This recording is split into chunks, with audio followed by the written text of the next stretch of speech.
Hello my fellow kin, welcome back to the channel and welcome to another unit analysis video, kicking off the characters with the Honourable Kahl, whose title is not actually spelled K-H-A-L to my surprise, but in fact K-A-H-L, which I've been incorrectly using the entire edition, so ancestors please forgive me. As always, we'll take a look at who they actually are, find out how to best equip them, how to best use them, discuss some stratagems and combos, and wrap the video up with some important considerations to keep in mind for when you decide to run this unit. But before we go any further, I want to remind you all that we have a Discord server for the channel where you could join free of charge and interact with a growing community of like-minded Votann players. Talk tactics, share photos, and even get your models featured in my weekly videos, as we see here with this beautifully painted Kahl, submitted by MGING DAK, one of our Discord members. So if you want in on the fun, don't forget to join our server using the link down in the description below. Alright, so who are the Kahls? Well, in the lore, they represent nominated Thanes who through their feats of honor and battlefield aptitude have been offered the mantle of esteemed war generals, of which their most critical role is to mark out priority targets on the battlefield using the Eye of the Ancestors. On the table, this translates to an effective support style character who increases the efficiency of not only the units he is leading through his innate abilities, but also the army as a whole by allocating judgment tokens. So basically just like the lore, which is pretty cool. So how can you run them? I put the data card here up on the screen for you and we can see their movement speed 5, toughness 5, 3 up base save, 4 wounds, leadership 7, and OC 1. They're also equipped with one weapon that's ranged and one weapon that's melee, and you get the choice out of 2 different selections for each. We'll take a look at these in a little bit more detail in just a moment, but for now, the options for ranged are an Autok Pattern Combi Bolter, which I'll refer to as a Bolter. It is 24-inch range, 4 attacks, BS2, strength 4, 0 AP, 1 damage, and then you have the Vulcanite Disintegrator that has devastating wounds, 18-inch range, 3 attacks, BS2, strength 5, 0 AP, and 1 damage. In terms of melee options, you have a Forge Wrought Plasma Axe, which is 4 attacks, weapon skill 2, strength 5, minus 2 AP, 2 damage, or the Mass Gauntlet, which is 3 attacks, weapon skill 3 plus, strength 8, minus 2 AP, 3 damage. Now I mentioned this guy's a little bit of a force multiplier, and that is primarily through his ability to grant the unit he is leading lethal hits. He also has the ability Grim Efficiency, which is once per battle round in your command phase, you could select one model from your army with this ability and then select one enemy unit that is visible to that model and give it 1 judgment token. The one big negative to this ability is unlike Appraising Glare, which we'll look at a little bit later in the video, we actually require visibility on the target unit in order to add a judgment token to it. This is kind of weak in my opinion because that means if you start to turn in a vehicle or in deep strike, which you almost always will, you can't actually use this ability until the next turn after he descends or disembarks. Hopefully him and his unit survive long enough to actually benefit from it. It also seems a bit silly that the War General requires physical line of sight to apply the token, as if they can't identify the key target from afar with all the tech Votann have. You also have the choice between 2 different war gear options, and these are crests, as is thematic with the rest of the army, one being a Rampart crest, which gives models in the unit a 5+ invulnerable save, and a Teleport crest, which allows the unit to go into deep strike.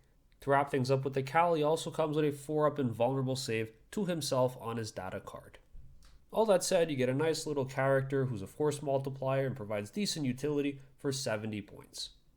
The next logical question is who can he lead, and you only have 2 options here. You either have a squad of 5 or 10 Hearthguard, or you have a squad of Hearthkin warriors. I'll let you guess which one we choose. It's the Hearthguard. By taking him with the Hearthguard, you allow the unit to have access to potentially deep strike, to lethal hits, and the loadout complements the unit itself. It's a lot more durable. This is the unit you want to be amplifying damage with. In contrast with the Hearthkin Warriors, there really isn't any incentive to bring him along for the ride, especially when you consider that most of the time, basically all the time, you're going to be splitting the Warriors in 2 in your combat squad. They have no punch, they don't really do any damage, they're there to die, they're there to move, block, and do secondaries, so why would you attach a Kahl to them? It doesn't really make sense. Let's take a moment to jump back to the Kahl real quick and just figure out what kind of weapons we should be equipping him with before we find out what impact he has on the unit he's leading. So in terms of ranged loadouts, we have two choices as I mentioned earlier, a bolter or a vulcanite, and I put the stats here up on the screen. As always, we'll be running with two assumptions: that you're shooting into a unit that has 2 judgment tokens on it, and it is bare bones, meaning there is no benefit of cover or stratagems in play. Plugging the numbers together, we get two tables that look like this. At the top in green, we have the bolter, and underneath in purple, we have the vulcanites. And so what you'll notice here right away is that there are no invulnerable saves. The reason for that being there's no AP on this gun, on either gun in fact, so we only need to look at base saves in this case. You'll also see that for the bolter at the top, the amount of unsaved wounds is actually the amount of damage inflicted. This is because it's damage 1. However, with the vulcanites, we have some devastating wounds which are tacked on at the end. As such, we have to add those into the total amount of unsaved wounds to amplify the damage and get the accurate result. So you'll see in black the total amount of unsaved wounds, which is the amount of dice rolls your opponent failed, and then in purple you'll see the actual total raw damage that goes through. Generally speaking, if we look at the table, it seems that the vulcanite outperforms the bolt cannon into basically every single target, except for a few key ones, and those are at the less than toughness 4 with a 4+, 5+, or 6+ base save. Here we actually wind up with marginally more damage coming through on the bolter, except for at the less than toughness 4 6+ base save, where we do get about 1 extra damage that goes through, or 1 extra unsaved wound. So if you're shooting at cultists, for example, you would pick up 1 extra model if you were shooting this bolter versus the vulcanite. Another area where the bolter seems to outperform the vulcanite is when we look at targets that have a greater than toughness 4 and less than toughness 8 save. In these areas, we see marginal damage increases with the bolter versus the vulcanite at the 5+, 6+ level. However, it is so low that it is basically neutral. What this ultimately means is if you want to shoot at something more chaff-like cultists, take the bolter, you'll get an extra model with it. But if you go for literally anything else in the game that's slightly tougher than that, you're better off taking vulcanites. It's a little bit more flexible, you could push a little bit harder and a little bit further with it, plus it complements the loadout of your Hearthguard, who will probably not be shooting cultists the turn that they arrive. In terms of melee, we have two choices. We have the Plasma Axe, which is 4 attacks, and we have the Mass Gauntlet, which is 3 attacks, but at a significantly higher strength and at damage 3. Again, same characteristics here for our assumptions, 2 tokens and bare bones. Plugging the numbers together, we get two tables that look like these. What we'll notice immediately is that the damage is higher universally across every profile for the gauntlets. However, there is one argument for the axe, and that is based on the number of unsaved wounds that you see in black. The difference can primarily be seen at the less than toughness 5 level, where we get upwards of 1 extra kill on some low chaff unit, for example something sitting at a 5 up or 6+ base save. The same can be seen at a toughness 5 level, although the differences are so marginal, it's not really impactful. Everywhere else, the gauntlets come out ahead, and often by significant margins, as damage 3 is a really good threshold to break. This also natively means that the higher we go in toughness profiles, and therefore more wounds, the gauntlets will see even more of an impact here than the axe. This is because we make use of the full range of the damage 3 and don't have to worry about killing something where our damage is wasted, like an intercessor for example. As such, I think the gauntlets are the default choice here, as we don't really need to kit this guy out to kill an extra cultist mob in melee. I would much rather have the potential to swing up with damage 3 than have to be concerned with going low and just killing chaff. I sped through this part because it's kind of boring and we don't really care about one single model's damage output when he's not really here to shoot himself. But in summary, what this means for us is that if you're looking for the ranged weapon choice, pick a Vulcanite. It has better all-around play, it punches up a little bit harder, and it complements your Hearthguard unit, meaning you get to roll the same profiles. In terms of melee weapon, take the Gauntlet. It has more raw damage that goes through, being damage 3 flat, and there are minimal drawbacks when you consider the alternatives you have access to with the Plasma Axe. It also complements the Hearthguard quite nicely, as you will typically go for more elite targets with this unit. Alright, so now this is where things get a little bit more fun. We know how to run this guy, but the real question here is, should we be running this guy? And to answer that question, we need to look at the value he provides to the unit he is attached to. The way we're going to assess that today is through the output of the optimal unit attached to this character being the Ioneer Hearthguard. Now because this is a Kahl unit analysis, and one already exists in great detail for the Hearthguard, we're not going to focus a whole lot on the weapon outputs themselves, but rather just the benefits provided by the lethal hits, if any. In an effort to make this a little bit less redundant, since we already looked at the damage output in great detail for the Hearthguard units in the other video, I decided to speed run some of the math here and just put the final results up on the screen as we walk through a new process I want to try for this video, just in order to assess the actual impact lethal hits has on the output. For this first example, I ran the grenade launcher for 5 Hearthguard without a leader versus the lethal hits of a Kahl on the same squad of 5 below in yellow. Note, as always, we're assuming 2 judgment tokens on our target, and that in this case there's no blast. So what this shows us here is the top table of just a regular grenade launcher on a unit of 5 Hearthguard, and underneath in yellow, like I said, the exact same weapon on the exact same unit. However, they now have access to lethal hits.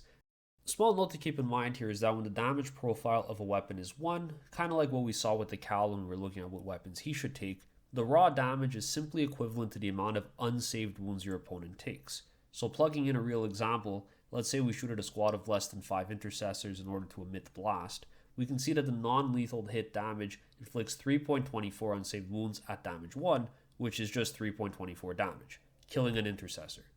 In contrast, the benefit of lethal hits in orange on the same gun will take the total unsaved wounds and therefore the damage, because it's damage 1, slightly higher to 3.56. So no real significant impact here in terms of output. In fact, for this weapon profile, it doesn't look like there's all that much of a difference for a 5-man unit with grenade launchers, often adding between 0 and 1 extra damage. And that's exactly what we see here. So what I did on this tab is I simplified the data even further just to isolate the damage provided exclusively from the lethal hits, which was simply accomplished by subtracting the results that we saw from the bottom yellow table on the last slide with the results on the top table in black. So I took the damage you get from lethal hits and I just subtracted it from the damage without lethal hits to see, for the exact same weapon profile, how much damage lethal hits contributes. Factoring in realistic targets that exist in the game, we could see that for a squad of 5 Hearthguard models equipped with grenade launchers, we do indeed tend to get between roughly 0 and 1 extra damage, but mostly less than 1. Very similar for a squad of 10 with lethal hits, as we see here bolded in the table below, where we simply multiply the results of the 5-man unit we see in the table above by 2. As such, against realistic profiles, we can expect between 0 to 2 extra damage for this gun thanks to the Kahl's lethal hits.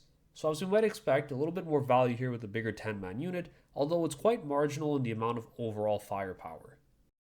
So what about primary guns? Well, the first one up is the Vulcanite. At the top table here we have the Vulcanites in purple, and this is just the damage of the weapon for a unit of 5 ran against the different toughness and save characteristics you see here on the screen. In the bottom table, exact same unit of 5, exact same profiles that we're shooting into, however there's the addition of a Kahl providing lethal hits. What we see, surface level, is that the damage appears to be pretty close overall, but it does look like in some areas we actually lose out on some marginal damage as a result of the lethal hits taking away dice from our available wound rolls. That means we have fewer chances of proccing devastating wounds, and in these cases where the damage goes down, it's actually because the weight that you get from the devastating wounds has more of an impact than bypassing the wound roll. Now interestingly, this is only present for things with a 2+ base save, where lethal hits actually do decrease our output, as these targets are much harder to successfully wound, being AP 0 on the weapon. Therefore, the value of devs circumventing the ease of making a 2+ save inherently provides more value than ignoring the wound roll. We really see the effect of lethal hits when we isolate the data further. So what I did here, just like with the previous gun being the grenade launcher, was I took the lethal hit damage of the Vulcanites and subtracted it from the table above in the previous slide, being just Vulcanites without lethal hits. And now here we have the isolated values that lethal hits provides to the output of our unit. And it's pretty crazy. Here, for a 5-man Hearthguard unit equipped with Vulcanites and led by a Kahl who has lethal hits, the damage increase is negligible into basically every single profile in the game. It's so negligible, in fact, that it's oftentimes negative values, as we see here with a 2+ base save, losing damage, and oftentimes just being equivalent. Now, by realistic targets, I'm of course considering profiles for models that exist in the tabletop game, and not just figurative theoretical numbers like something with toughness 10 and a 6-up base save, because it just doesn't exist. So where you see greater than toughness 10, 6-up base save, 1.32 damage, that's simply not a realistic number because it doesn't exist in the game.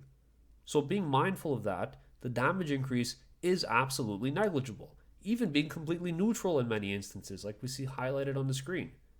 and as we pointed out in the prior table, marginally hurting our damage into 2+ save targets. We see this paralleled proportionately for a 10-man brick where the numbers are multiplied by 2, so the bottom table simply being the top one times 2 for a 10-man brick. And it's still very negligible overall, quite small, essentially having no impact whatsoever, I would argue. As such, we can expect a damage impact from lethal hits being of negative 0.56 to about 1.37 damage for the range. Alright, last but not least, we have the esteemed plasma gun. This is the weapon of choice when conversing about lethal hits online. Everybody says that this is the gun you take with a Kahl, but let's see how it actually shapes up. Now for ease of space, I consolidated the 4, 5, and 6 up base save into one column in the middle, because being AP3, any one of these saves out of 4, 5, or 6 will result in no save being taken, meaning that the same amount of damage is present for all three of these save characteristics. So taking a look at our granular level of math where I isolate the values, beginning with a 5-man Hearthguard unit, it would appear we get some reasonable increases, taking the damage up anywhere from 0.14 to 0.83. Worth mentioning that as the volume of fire is so low, we only see extremely small and inconsequential increases to the total amount of unsaved wounds that you see in black. What this means, as we could probably deduce, is that even with lethal hits, the plasma guns are better into more elite higher wound targets, as you won't be swimming in a high volume of fire. So what this actually translates to, ultimately, is about 0 to 1 extra damage for this weapon, with a 5-man unit benefiting from lethal hits. Which isn't all that crazy. In a similar vein with a squad of 10, we could account for a rough increase of about 0.5 to 1.5 damage. In summary, so far, it looks like depending on your configuration of choice for the Hearthguard unit, you could expect to get about 1 total damage extra on a squad of 5, or 2 damage total on a squad of 10. Of course, depending on the targets and the loadout that you're running with. But it will roughly be the same, as the ranges of each gun are quite tight. So expect plus or minus 0.5. So far, I'm not too sold on the impact of lethal hits, particularly for a 5-man unit, but let's see what happens if we get a little bit of extra volume of fire into the equation through everyone's favorite stratagem, sustained hits 2. So I'll walk you through the math on the first example just to make sure we're aligned on the process used in this analysis so far, and then for the other guns, I'll just show you the important stuff and talk through it. First up, we have sustained hits 2 on a grenade launcher and a grenade launcher that has lethal hits. So both of these tables, top and bottom, both of them have sustained hits 2. However, the table at the bottom has lethal hits. So what I did now was I again subtracted the data from the lethal hits table to that of the grenade launcher on top, just to isolate and see how much extra damage does the lethal hit contribute when we have sustained hits 2 on a grenade launcher. And so this is the results that we see here in this little table. It looks like on average we get about a range from 0 damage to about 1.5 damage on the higher end. So how does this compare to the earlier data we reviewed for 5 Hearthguard units with lethal hits shooting their grenade launcher without the benefit of sustained hits 2? I just took that table and copy pasted it on the screen for you here so we could compare the two results. At the top we have 5 Hearthguard with sustained hits 2 and lethal hits, and at the bottom we have just the regular 5 Hearthguard with lethal hits and no sustained hits 2. What we see is that the difference is about, honestly, 0.5. So on the higher end, with a grenade launcher, sustained hits 2 and lethal hits, we can expect to increase our range of damage by about 0.5 going to the higher end versus lethal hits and no sustained on a grenade launcher capped at around less than 1. To call out some specific cells, if we take a look at anything with the 2+ base save, the damage is so small that it's basically non-existent between the two options. So if you're shooting at something with a 2+ base save, there's no real benefit to popping sustained hits 2 in terms of optimizing your lethal hits. You'll get about the exact same result. When we look at something with a slightly weaker save being 3+ base, we can actually see that the sustained hits 2 begins to have a little bit more of an apparent increase to our damage output, pushing us in some cases upwards by nearly 0.35. This is still overall quite unimpressive. Even for tough things with weak saves, we really only see a big impact of less than 0.5. So I guess not that big of an impact after all. And this is at the greater than toughness 8 with a 4+ base save. Because of that, I think we could safely say that a squad of 5 will likely gain around less than 1 extra damage on average, whereas a squad of 10, if we multiply this by 2, ends up with about 1.5 extra damage total if we look at the range. We see a similar table with the Vulcanites. So in this case at the top we have sustained hits 2 Vulcanites with lethal hits versus non-sustained hits 2 Vulcanites that are just benefiting from lethal hits in orange. The first thing we see is that just like with the regular Hearthguard squad that does not have sustained, we still continue the trend of losing damage, although a little bit more in this case due to the increased volume of fire into things with a 2+ base save. As always, this is attributed to the devastating wound rolls having more weight at this save characteristic than ignoring a wound roll altogether. A 2+ base save is still a 2+ base save no matter how many wound rolls we skip. Everything else is pretty underwhelming in my opinion, barely getting upwards of 0.25 damage increase on a squad of 5. The only other place where we see a larger bump is greater than toughness 5 for things with a 5+ base save, but I struggle to think of anything here that exists in the game. As such, I feel pretty confident saying that on average the Vulcanite with sustained hits 2, the Kahls lethals, can add up to about less than 1 damage for a squad of 5. This puts a squad of 10 at about 1 to 1.5 extra damage under these benefits. For the plasma guns under sustained hits 2, we actually see extremely negligible differences in output in contrast to the non-stratagem benefiting 5-man unit who just has lethal hits. About a 0.20 to 0.30 difference in most cases, still keeping us in that 0 to 1 extra damage range, but slightly higher than without the strat. I do think this is kind of disappointing to see. You would be inclined to think that the plasma is the best recipient for lethal hits, but even if we multiply these numbers by 2, we ultimately end up with about 1.5 extra damage for a squad of 10. Putting this all together so far, it looks like depending on what combination of ranged weapons you take, the Kahl can bring about 2 extra damage for a 5-man squad when benefiting from sustained hits 2, and about 3.5 total for a 10-man brick. I'm reluctant to say 4 because it's really only specific profiles that touch this upper band of the range, so I feel much more confident in a more realistic and grounded 3.5. So for 1 CP, sustained hits 2 does help the Kahl's contribution shine a little bit brighter by pushing those ranges up a bit, but it's really not by all that much. With the ranged weapons out of the way, let's take a quick moment and talk about the melee weapons, because yes, they are actually impacted by the lethal hits provided by the Kahl. For this video, we're only going to be using the optimal loadout we discussed for the Iron Hearthguard, being a concussion gauntlet taken on the squad and a concussion hammer taken by the Hesir. So we will not be looking at plasma blade gauntlets in today's video because we already did this in our other unit analysis video. So if you want to see a little bit more detail on this, feel free to check that video out, link in the description below. Okay, kicking things off with the Hesir hammer versus lethal hits, the math here is a little bit simpler. So this is only one model that's equipped with this hammer, and I put it here in green at the top of your screen. This is just a regular hammer, no benefits, no lethal hits. At the bottom, we see the same hammer benefiting from lethal hits, and we do see surface level, a very humble damage increase. If we want to isolate this just to have a better analysis view, we could take a look at a table like this. And so all I did again was I subtracted the results of the lethal hits table from that of the regular table, and this is the remaining damage, which accounts for just the amount contributed by lethal hits. For the Hesir, we do see a humble damage increase of 0 to 0.5. Now, we do see a couple areas highlighted here where the damage does exceed this range, but the targets are not representative of real data sheets in the game. Likewise, you won't ever bring a greater than toughness 9 target to a 5 or 6+++ due to only being AP 1 on your profile. In terms of concussion gauntlets, so I have here on the screen the top table, which is for 4 concussion gauntlets in a unit. Because if we're running a squad of 5, remember that the Hesir takes up one of those slots. So there's only access to 4 models equipped with concussion gauntlets. So I ran the results on the table above, and we get something that looks like this. Isolating the data further, just to look at the amount of lethal hits contributed, we can reduce the table even further, showing us a range of damage of an increase between roughly 0 and 1 for 4 gauntlets in your 5-man unit.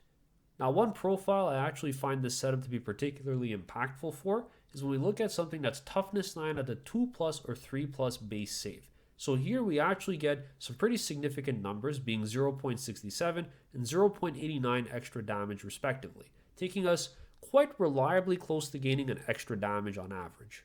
In summary, for melee benefits, it looks like the Hesir hammer gains about 0 to 0.5 damage, regardless of squad sizes of 5 or 10, obviously, because there can only be 1 in the unit. And the rest of the gang, 4 in this case with a 5-man unit, who are running concussion gauntlets, gain about 0 to 1 damage, or 0.5 to 2 damage for 9 in a squad of 10. So this does take our total damage gained with lethal hits for melee in total for an optimized 5-man squad to about 0.75 damage, and a 10-man up to about 1 to 1.5 damage, depending on which targets you're hitting. Putting this all together succinctly in one screen for you, it looks like without stratagem support, we can expect the Kahl to increase the damage of a 5-man unit up by about 1.75 and a 10-man unit by roughly 3. With sustained hits, the damage increase does benefit slightly, going up to 4, combining melee and ranged outputs for a 10-man brick versus 2.5 for a 5-man. Based on these values, I'm more inclined to say that the Kahl works best with a 10-man unit, where you gain more volume of fire, increased chances of lethals. He does not provide all that much of a bonus to a 5-man unit, and I suspect, as we'll see in another video soon, there are better alternatives. Alright, so lethal hits are done, and with that, thankfully, so was the math. No more math for the rest of the video. So what about his other war gear options and abilities? Let's start with the crests. Well, here we have two options, the ability to give our Hearthguard a 5++, or the option to go into Deep Strike.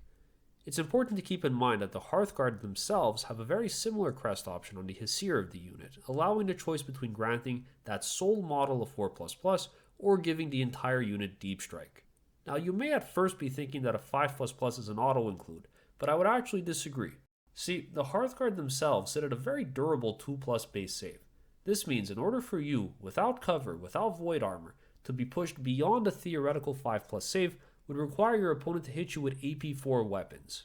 Furthermore, especially with a squad of 10, I kind of fail to see any scenario where some of your models wouldn't at least be partially within cover, reducing that incoming AP down by 1. You also have access to void armor, which you will likely want to pop on your big brick of Hearthguard you invested all the points into in order to stay alive on a primary.